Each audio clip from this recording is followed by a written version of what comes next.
The most terrifying men in the galaxy are never the ones shouting. The plasma whip cracked through the royal hall with a hiss of burning light, sharp enough to make even armored guards lower their eyes. Queen Seralith stood at the top of the obsidian steps, her violet skin glowing beneath the hanging crystal chandeliers, while cold blue fire danced across the walls of the throne chamber. Nearly 300 nobles filled the room in complete silence. No music, no whispers, only the soft hum of the palace reactors somewhere beneath the marble floor and the faint clatter of silver dishes trembling in human hands. Ethan Vale steadied the tray before it could slip. Steam curled upward from the roasted desert fowl resting on polished silver plates, carrying the smell of saffron oil and fire herbs through the chamber. One drop of dark crimson fell from the edge of his sleeve onto the white marble beneath his boots. He noticed it immediately. So did everyone else. But Ethan simply adjusted the tray and continued walking. Calm, precise, like the sting across his back meant nothing at all. Look at him, one alien noble murmured quietly. The human still refuses to kneel properly. Seralith's silver eyes narrowed from the throne. She was nearly 8 feet tall, standing beneath the banners of the Valari Empire, elegant and terrifying all at once, wrapped in layers of dark ceremonial silk threaded with glowing gold lines that pulsed softly with royal energy. Perhaps, she said slowly, our cook still has not learned humility. A few nobles chuckled nervously. Ethan stopped at the center of the chamber and lowered the tray toward the royal table with steady hands. My apologies, Your Majesty, he said in a low voice. The sauce cooled during preparation. His voice surprised them every time. Calm, deep, not fearful, not angry, just tired. Seralith descended the steps one at a time, the sound of her heels clicking softly against the black stone. The temperature seemed to drop with each step. She circled Ethan slowly until she stood directly behind him. Do humans always hide pride behind silence? She asked. Ethan kept his eyes lowered. Only the dangerous ones. Several guards shifted uncomfortably at that answer. The queen stopped. For a moment, the room held its breath. Then Seralith reached forward and lifted the edge of Ethan's collar with 2 slender fingers. Old scars crossed the back of his neck beneath the fabric. Not kitchen burns. Not labor marks. Clean lines. Precise. Ancient. The kind soldiers carried long after wars ended. Her expression flickered for half a second. Curiosity. Then it vanished. You speak like a warrior, she said softly. Ethan finally looked at her. Just once. Pale blue, eyes meeting silver. There was no fear in them. That unsettled her more than defiance ever could. I used to be many things, he answered. Somewhere beyond the palace walls, thunder rolled across the distant night sky. The crystal windows vibrated faintly. Ethan heard it before anyone else. His eyes shifted slightly toward the dark horizon beyond the throne room glass. Then back to the queen. Calm again. Silent again. But something inside him had changed. Like an old machine waking beneath layers of dust. And for the first time that evening, Queen Seralith felt something she had not felt in years. Unease. Rain hammered against the towering crystal windows long after the royal banquet ended. The palace corridors had grown quiet now, stripped of noble laughter and polished smiles, leaving only distant reactor hums echoing through the ancient walls. Ethan Vale stood alone in the lower kitchens beneath the palace, sleeves rolled past scarred forearms, while steam drifted from a simmering iron pot in front of him. The scent of broth and roasted root vegetables filled the air, warm against the cold metallic smell of the underground corridors. Above him, somewhere hundreds of feet higher, the royal court still whispered about the human cook who looked at queens without trembling. Ethan stirred the soup slowly. Precise movements. Controlled.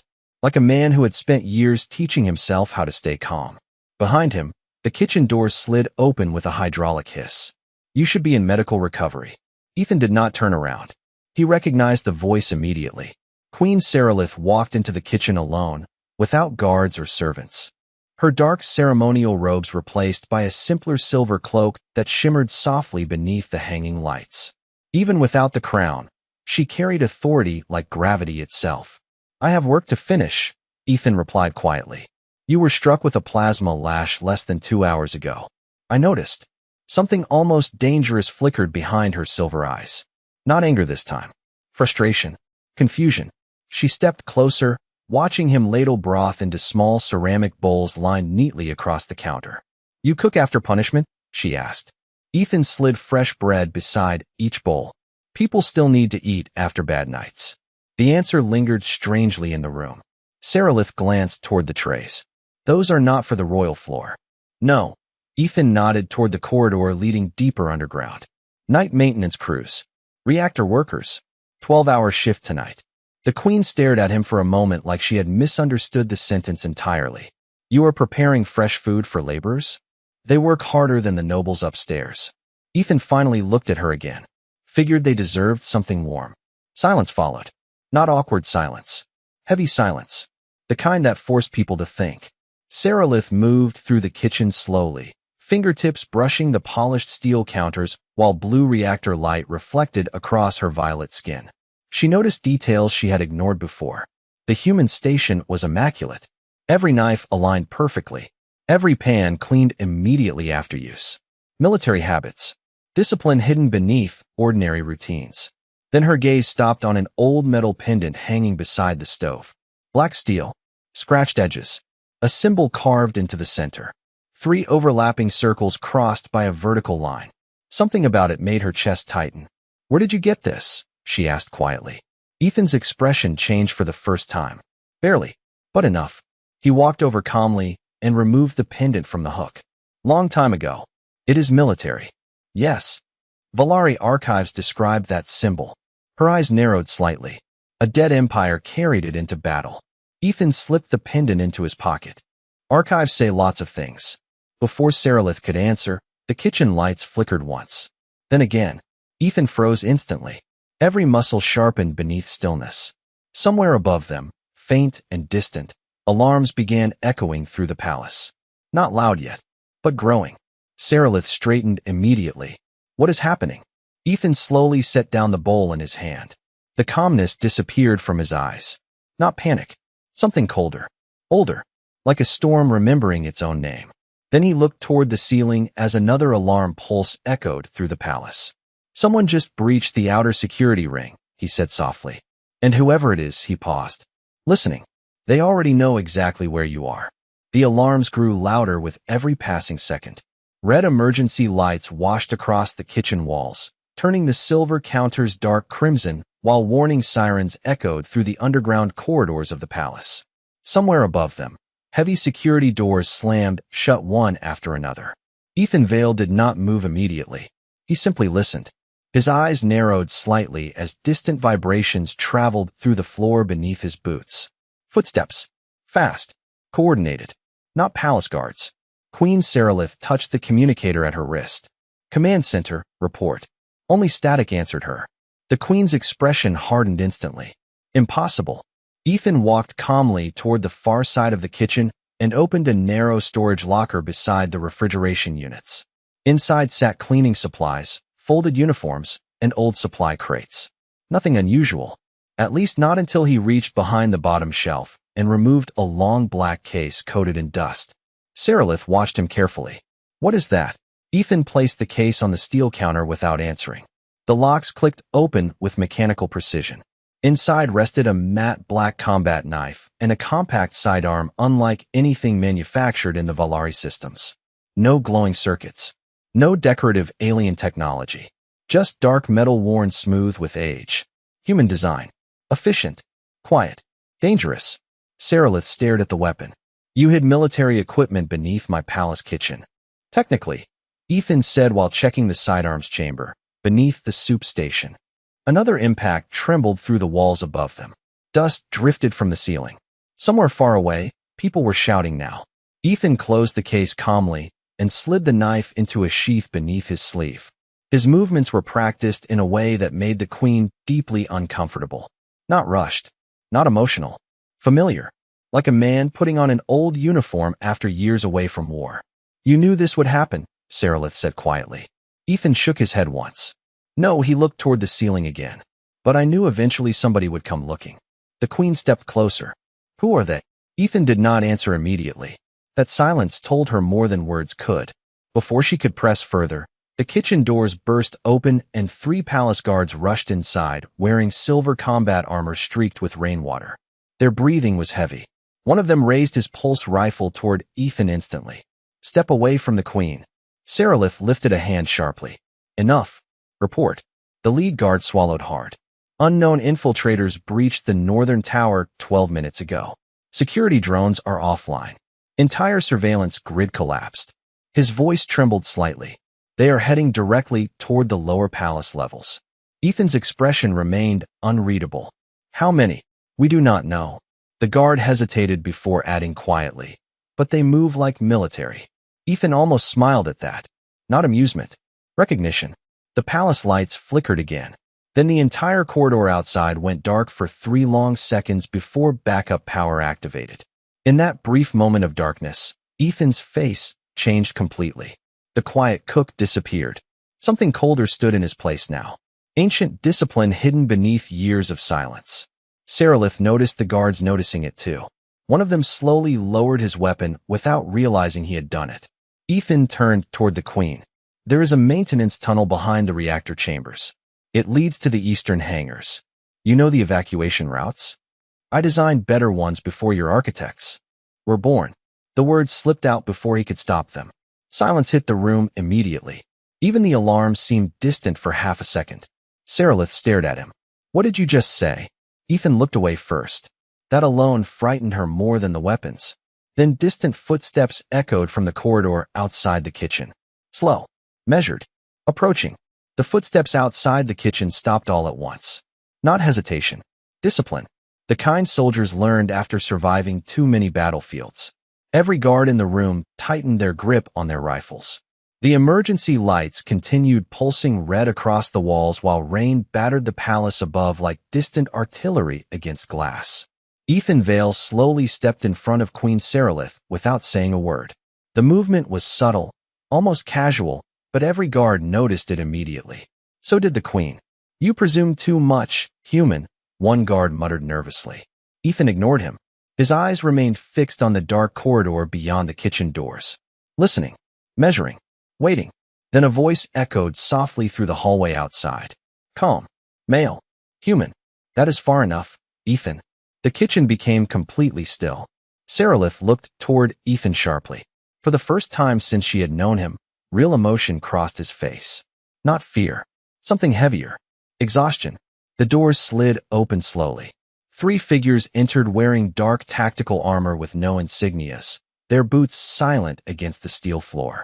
Their helmets concealed their faces beneath black visors reflecting the red emergency lights overhead. Yet the palace guards immediately stepped backward, not because weapons were raised, because of presence. These men moved differently. Quiet confidence. Perfect coordination. Like predators who never needed to prove they were dangerous. The figure in front removed his helmet first. Human. Mid-50s. Gray at the temples. Deep scars crossing one side of his jaw. His eyes settled on Ethan with visible relief. We finally found you. Ethan lowered his gaze briefly. You should not have come here, Marcus. One of the alien guards lifted his rifle. State your allegiance immediately. The older human barely acknowledged him. Marcus Kane. 1st Fleet Command. He paused. Formerly of the Karen Dominion. The temperature in the room seemed to drop 10 degrees. Even Seralith recognized the name Karen. Every civilized system did. Deathworld. Empire of impossible soldiers. A civilization so brutal, even pirate clans avoided their territory. But Karen had collapsed nearly 20 years ago after the sudden disappearance of its ruler. Or at least that was what the histories claimed. Marcus stepped closer toward Ethan. The outer sectors are collapsing again, he said quietly. The houses are fighting each other. Colonies are burning. They need you back. Ethan's jaw tightened slightly. I am not their emperor anymore. Tell that to the millions still carrying your crest. Silence followed. Heavy silence. Seralith looked between them slowly as pieces began sliding into place inside her mind. The scars. The discipline. The military pendant. The impossible calmness. Then she remembered the way palace veterans unconsciously lowered their voices around Ethan without understanding why. Her silver eyes narrowed. No, she whispered softly. Marcus finally turned toward the queen and gave a respectful nod. Your Majesty. His tone remained polite, but tired. You have been employing the most feared military commander in recorded galactic history as a kitchen servant. Nobody moved. Nobody breathed. Ethan looked almost annoyed by the entire conversation. I cook now, he said flatly. Marcus stared at him in disbelief. You conquered 14 systems. And now I make soup. One of the younger palace guards let out a nervous laugh before realizing nobody else found the situation amusing. The sound died instantly. Another tremor shook the palace overhead. Louder this time. Dust drifted from the ceiling vents while distant explosions echoed somewhere above the lower levels. Marcus glanced upward sharply. They got here faster than expected. Ethan's expression darkened immediately. Who? Marcus looked directly at him. The people who destroyed Karen. And for the first time in years, Queen Saralith saw something dangerous awaken fully behind Ethan Vale's eyes. The palace alarms suddenly died. No warning. No gradual fade. 1 second the corridors screamed with emergency signals, and the next there was only silence. Heavy silence. The kind that made people notice their own breathing. Red lights continued flashing overhead, bathing the kitchen in pulses of crimson while rain hammered the crystal towers far above. Ethan Vale stood motionless near the steel counter, pale blue eyes fixed somewhere far beyond the room itself. Marcus Kane watched him carefully. They shut down the central network already, he said quietly. That should not be possible. One of the Valari guards tightened his grip on his rifle. Who are these people? Marcus answered without looking at him. Ghost Division. The guard frowned. That unit was destroyed years ago. No, Ethan said softly. It was abandoned. The words landed differently. Personal. Saralith studied Ethan closely now, noticing details she had ignored for months. The way he always stood facing exits. The way his breathing never changed under pressure. Even now, while an unknown force invaded her palace, the human remained perfectly controlled. Not fearless. Prepared. That frightened her more than panic would have. Marcus stepped closer. They are hunting you specifically. Ethan gave a faint nod. I figured. You figured, one guard snapped. Your enemies are attacking the royal palace, and you sound bored. Ethan looked toward the young soldier calmly. You survive enough wars, eventually fear becomes exhausting. The room fell silent again. Somewhere in the distance, metal groaned deep within the structure of the palace. Then the lights flickered once more before stabilizing. Marcus opened a holographic display from his wrist unit. A three-dimensional blueprint of the palace rotated above his arm in pale blue light. Entire sections were darkened already. Security checkpoints are gone, Marcus said. Hangars compromised. Communications offline. His expression tightened. They are hurting us underground. Ethan glanced at the map once. Eastern Maintenance Corridor. Marcus nodded immediately, still remembering escape routes. Ethan gave a tired exhale. Old habits. Saralith crossed her arms slowly beneath her silver cloak. Enough. Every eye turned toward her. The queen stepped closer to Ethan until only inches separated them. You served in my palace for 7 months. Her silver eyes locked onto his. You allowed me to treat you like a servant while hiding what you truly were. Ethan did not look away. I was a servant. You were an emperor. Not anymore. The answer came instantly. Honest. Final. Saralith searched his face for arrogance and found none. No wounded pride. No anger. Just exhaustion buried beneath discipline. That unsettled her deeply. Why hide here? She asked quietly. Ethan looked toward the steaming soup still sitting untouched on the counter. Because kitchens are quiet. Marcus almost laughed at that before stopping himself. The galaxy is tearing itself apart, and you wanted peace beside a stove. Ethan's eyes drifted toward the rain-covered ceiling above them. Peace is harder to find than war. For a moment, nobody spoke. Then a faint sound echoed through the hallway outside the kitchen. Slow footsteps. Metallic. Deliberate. Ethan's posture changed instantly. Every muscle sharpened beneath stillness. Marcus noticed it too and immediately drew his sidearm. They found us. The kitchen doors slid open halfway before jamming suddenly with a shower of sparks. Smoke drifted through the narrow gap. Then a voice emerged calmly from the darkness beyond. Human. Female. Cold as winter steel. Emperor Vale. Ethan closed his eyes briefly like a man hearing the ghost of an old nightmare. Mara, he said quietly. The woman laughed softly from the shadows. You disappeared for 20 years. Her footsteps echoed closer. Did you really think we would stop looking? The broken kitchen doors trembled slightly as smoke drifted through the narrow opening. Nobody moved. Nobody even blinked. Queen Seralith could feel the tension tightening the room like wire pulled too far. Then the footsteps resumed. Slow. Controlled. A woman emerged from the darkness wearing matte black armor that absorbed the red emergency lights instead of reflecting them. Human. Tall. Sharp features. Silver strands woven through dark hair cut just above her shoulders. She carried no visible fear and no visible urgency. That alone made the palace guards uneasy. Her pale gray eyes settled directly on Ethan Vale. You disappeared without a trace, Mara said calmly. The galaxy thought you were dead. Ethan's voice remained low. The galaxy survived. Marcus Kane exhaled sharply beside him. Barely. Mara stepped into the kitchen fully now, hands relaxed at her sides while rainwater dripped quietly from her armor onto the steel floor. She glanced once toward Seralith. Interesting hiding place. The queen straightened immediately. You stand in the royal palace of the Valari Empire. Mara looked back at Ethan instead. And somehow that is still less dangerous than the old throne room on Karen. Ethan closed the black weapon case with a quiet click. Why are you here? Mara's expression changed slightly then. Less cold. More tired. Because Ghost Division is no longer following orders. Marcus cursed softly under his breath. Ethan's eyes narrowed. Who took command? Mara hesitated for half a second. That was enough to alarm him. Admiral Raiden. Silence hit the room again. Ethan looked away immediately, jaw tightening beneath years of practiced calm. Seralith noticed the reaction instantly. You know him? Ethan answered without emotion. I trained him. Rain thundered against the palace windows somewhere high above while the reactor systems hummed beneath the floor like a giant mechanical heartbeat. Mara removed a small metallic device from her belt and activated a holographic projection above the kitchen counter. A human face appeared in blue static light. Young. Stern.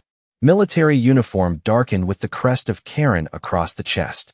Raiden seized the outer fleet 3 months ago, Mara explained quietly. Most colonies followed him willingly. Because they need leadership, Marcus muttered. No, Mara corrected coldly. Because they need revenge. Ethan stared at the hologram without speaking. Seralith watched him carefully now. The Emperor beneath the cook kept surfacing in small ways. Not through anger. Through silence. Heavy silence. The kind powerful men carried when regret weighed more than pride. What revenge? Seralith asked quietly. Mara looked toward her. 20 years ago, Karen collapsed after a war that erased entire systems from star maps. Her voice softened slightly. People lost families. Homes. Worlds. Ethan finally spoke. And I let it happen. Marcus shook his head immediately. You ended it. Too late. The words came flat and heavy. Nobody answered. Even the guards lowered their eyes slightly. Somewhere beyond the kitchen, another distant tremor shook the palace. Dust drifted from the ceiling again. Mara shut off the hologram and stepped closer to Ethan. Raiden believes the galaxy fears Karen because you disappeared. Her gray eyes locked onto his. He thinks bringing you back will unite the Empire again. Ethan gave a faint bitter smile. Or start another war. Mara did not deny it. Seralith folded her arms slowly beneath her silver cloak. Then why come here? Mara looked toward the queen for the first time with genuine seriousness. Because Raiden is already inside your palace. The room froze. One of the guards raised his rifle instinctively. Impossible. Our scans would detect him. Mara's expression remained cold. Your scans were designed by Karen engineers. Ethan understood immediately. He knows every weakness. Mara nodded once. Because you taught him to. The overhead lights flickered violently. Then, somewhere deep within the palace above them, a single massive impact echoed through the structure hard enough to shake the steel shelves lining the kitchen walls. Cups shattered across the floor. And for the first time since this began, Ethan Vale looked genuinely afraid. The tremor rolled through the palace like distant thunder beneath the ocean. Steel shelves rattled violently. Ceramic bowls crashed across the kitchen floor, spilling broth and shattered porcelain beneath flashing red lights. Nobody spoke for several seconds. Ethan Vale stood completely still beside the counter, pale blue eyes locked somewhere far beyond the walls around them. Queen Seralith watched him carefully now. The fear she saw in his face was not fear for himself. That realization unsettled her more than anything else tonight. Marcus Kane broke the silence first. What was that? Mara answered quietly. Upper defense ring collapsing. One of the palace guards stepped backward in disbelief. That shield survived orbital bombardment during the frontier wars. Mara looked toward him without emotion. Raiden designed those bombardments. The young guard had no reply. Ethan slowly sat down on a metal storage crate near the kitchen wall, elbows resting against his knees, while one scarred hand covered part of his face. For the first time since Seralith had met him, he looked old. Not physically, spiritually, like a man carrying ghosts too heavy to bury. I should have stopped him years ago, Ethan said quietly. Marcus frowned immediately. He was loyal once. So was I. The words hung heavily in the room. Rain hammered harder against the distant crystal towers overhead, while the palace power grid flickered again. Somewhere beyond the walls, emergency generators roared to life with deep mechanical groans. Seralith stepped closer toward Ethan slowly. This Raiden, she asked carefully, why does he want you alive? Ethan lowered his hand from his face. Because dead emperors become symbols. His voice remained calm, but tired beyond measure. Living ones can still be used. Mara crossed her arms beside the damaged kitchen doors. Raiden thinks if the galaxy sees you return willingly, the old empire rises again. Ethan gave a faint, humorless smile. The old empire died for a reason. Seralith studied him in silence. She had ruled for nearly 2 decades. She understood pride, power, ambition, but this human carried none of those things anymore. That frightened her in ways cruelty never could. Men who no longer wanted power were impossible to control. You ruled worlds, she said softly, and now you hide in kitchens feeding workers. Ethan glanced toward the untouched bowls of soup still lined carefully along the counter. Steam continued curling gently upward despite the chaos around them. Feeding people feels better than burying them. Nobody answered after that. Even Mara looked away briefly. Then suddenly every light in the kitchen shut off at once. Darkness swallowed the room completely. 1 second, 2 seconds, 3.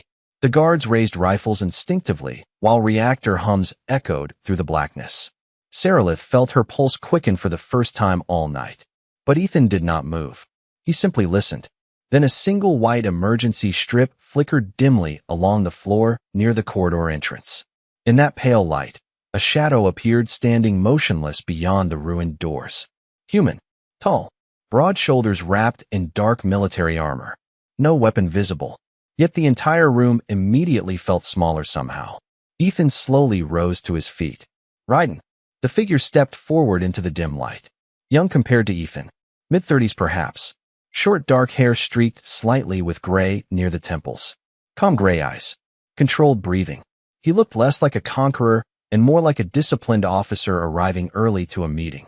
That somehow made him more terrifying. Raiden's gaze moved briefly towards Seralith before returning to Ethan. You disappeared without a goodbye, he said quietly. Ethan's expression hardened. You were supposed to build peace after I left. Raiden tilted his head slightly. Peace. A faint sad smile crossed his face. You taught us how to survive wars, not how to live without them. The words struck harder than any threat. Ethan looked away first. Raiden stepped closer into the kitchen light, boots quiet against the steel floor. Come home, Emperor, he said softly. Before the galaxy reminds us why it feared Karen in the first place. The emergency floor lights painted everyone in pale white shadows while rain continued hammering the palace above like the sky itself wanted inside. Raiden stood motionless near the ruined kitchen entrance, calm gray eyes fixed entirely on Ethan Vale. Neither man raised a weapon. Neither needed to. The tension between them already felt heavier than the steel walls around them. You trained us to survive impossible worlds, Raiden said quietly. Then you abandoned us the moment the galaxy finally feared us. Ethan's voice remained low. I left because fear is not the same thing as respect. Raiden gave a faint smile at that. Not mocking. Sad. That sounds noble now. His gaze drifted briefly across the kitchen, the steaming soup, the workers' bread, the old steel counters. But while you hid here pretending to be harmless, entire colonies starved. Pirate syndicates returned. Border systems collapsed. Ethan looked toward the floor for a long moment. I know. Marcus Kane stepped forward sharply. Do not do this, Raiden. The Emperor does not want another war. Raiden finally looked at him. That is exactly why the galaxy became dangerous again. Seralith watched the exchange carefully, silver eyes narrowing beneath the flashing emergency lights. These humans spoke about war the way old survivors spoke about weather. Not with excitement. With exhaustion. That frightened her more than threats ever could. Raiden slowly removed a small object from his coat pocket and placed it gently onto the kitchen counter beside the untouched bowls of soup. A military crest. Black metal scratched with age. Ethan froze the instant he saw it. His breathing changed slightly for the first time tonight. Where did you get that? Raiden's voice softened. From my father. Silence swallowed the room completely. Ethan stared at the crest without moving. Seralith looked between them slowly as realization spread across Marcus's face. Mara lowered her eyes slightly. Raiden continued quietly. He carried your banner through the Soul Ravine campaign. His jaw tightened. He believed in you. Ethan looked almost unable to breathe now. Daniel Raiden, he whispered. Raiden nodded once. You remember him. I remember all of them. Ethan's voice sounded older suddenly. He reached toward the old crest, but stopped inches away from touching it. Your father saved my life twice. Raiden looked at him carefully. Then why did you leave us behind? No one moved. The reactor hum beneath the palace seemed impossibly loud now. Ethan finally looked up, pale blue eyes filled not with fear, but grief buried too deep for words. Because I realized I had taught an entire generation how to fight, he said quietly. But not how to stop. Raiden's expression cracked for the first time. Barely, but enough. Seralith felt it instantly. Beneath all the armor and discipline, this was not a man hunting power. This was a son, looking for meaning after inheriting ashes. Another tremor shook the palace violently. Dust rained from the ceiling vents while distant alarms screamed back to life somewhere above them. Raiden glanced upward briefly before stepping closer to Ethan. The fleets are waiting beyond orbit, he said softly. One command from you, and the systems unite again. Ethan shook his head immediately. No, then they will follow someone worse. Ethan's silence became answer enough. Raiden looked toward Queen Seralith. Your Majesty, he said calmly, this palace is surrounded. But none of this was ever about your empire. Seralith straightened coldly. You invaded my world to reclaim a retired emperor hiding in my kitchen. Raiden almost smiled at that. No, his gray eyes shifted back toward Ethan. I came because the only man capable of stopping what is coming refused to sit on his throne. Then suddenly, every light in the kitchen exploded into darkness again. This time the palace itself groaned around them. Deep, violent, ancient. Somewhere high above the crystal towers, something enormous had entered the atmosphere. The entire palace shook as another massive vibration rolled through the atmosphere above them. Crystal dust drifted from the ceiling like silver snow while the emergency lights struggled weakly against the darkness. Somewhere far overhead, engines deep enough to shake mountains growled across the storm clouds. Queen Seralith slowly stepped toward the nearest window slit built into the upper kitchen wall. What she saw made her breath catch. Beyond the rain-covered skyline, enormous shadows hovered silently above the capital city. Warships, hundreds of them. Black triangular hulls stretching nearly half a mile wide, their undersides glowing faint crimson through the storm. Karen fleet carriers. The old empire had arrived. No weapons fired. No invasion sirens. They simply waited in complete silence above the planet like gods deciding whether civilization deserved another sunrise. Behind her, Ethan Vale stood motionless near the steel counter, pale blue eyes fixed on nothing. Raiden watched him carefully. They came because they still believe in you, he said. Quietly, Ethan finally looked up. No, his voice was calm again now. Tired, but steady. They came because they are afraid. Nobody answered. Because everyone in the room knew he was right. Marcus Kane slowly approached the old soup station and stared down at the untouched bowls Ethan had prepared for the night workers. Steam still curled upward gently despite everything happening around them. Marcus shook his head with a faint laugh of disbelief. 20 years hiding from the galaxy, he murmured. And you still worried about feeding maintenance crews. Ethan gave the smallest shrug. Hungry people make bad decisions. Seralith turned from the window toward him slowly. Her silver eyes no longer carried the cold superiority from the throne room upstairs. Something else lived there now. Understanding. Regret. All this time, she said softly, you could have ruled worlds again. Ethan leaned one hand against the steel counter beside the bowls. I already did that. And you walked away. Yes. Why? Ethan looked toward the rain outside the narrow window slit.